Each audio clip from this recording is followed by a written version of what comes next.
I started getting all these calls, guys, from the state. Every time I get home, and they seem to know exactly when I get home from a road trip.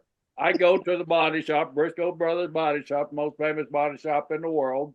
I go to the body shop. My office manager say, Jerry, there's this person over there from Texas. They said they got to talk to you. I get on there, Mr. Brisco. This is so and so from Richardson, Texas. We got a great community out here. We think you'd fit right in. What do you mean? Well, we got a retirement home out there. We know you're entering that age where you're looking for some place to go. You know, we have the perfect place for you and your lovely wife. I said, no, thank you. This went on for weeks and weeks and weeks, man. Weeks. They wouldn't let me go. Finally, one day I said, ma'am, I'm from Oklahoma. If I retire, I damn sure ain't going to retire in the state of Texas there. I'm from Oklahoma. Don't call me no more. Go Cowboys. And that was it, man. And then after that, I started getting these damn Texas monthly magazines. And I get them every month. So finally, we're having a family reunion at my house here. My family comes in.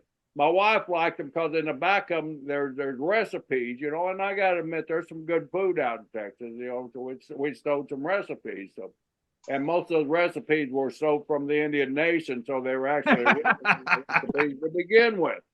So I had to, here comes my brothers, my sisters, my mom was alive at the time. Gerald, what in the world are you doing with all these Texas magazines on there? I said, I got them like, you know, like Playboy magazine, you got them for the articles. Well, I got it for the recipes.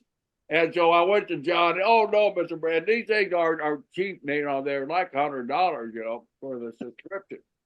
And so finally I went to John. And John and Ron sitting in the dressing room. And I said, John, I'm getting all these damn magazines. I don't know where they're coming from. And I could see the look on his face there. You know, he's kind of trying. Oh, I don't know, Mr. Bush. I don't know where they're coming from. I said, well, I don't know either. And so I turn and I walk out, but I hide behind the corner. And Ron looks at John and said, damn, what's he so hot about? John starts driving. I subscribed him to a 10-year supply subscription. And I picked my head out. You son of a bitch, I caught you, man. Ron said, damn, John, he got it, man. John was just trying to prep you for this interview. So you'd have all that. Right. Eric, I signed him up for every magazine I could find. It cost me a fortune. I signed him up for every Texas magazine you could get, send him to his house. Well, one thing I learned, Texas never won a battle. You know, the Comanches kicked their ass every time. The Mexicans kicked their ass every time. They never won a battle, you know. And Eric, it was a lot of effort to get him signed up for that retirement home, allegedly. Oh, yeah. I went down there and told him, I got this relative. He's just a wonderful man. He's going to be a little hard to deal with, but you got to deal with him because he really wants to come here. So would you please, he's going to tell you he's not interested, but keep calling him because he really wants to come here, okay? Wow.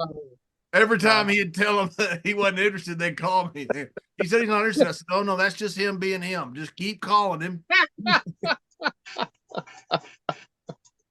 See what I do for you, Mr. Brisco?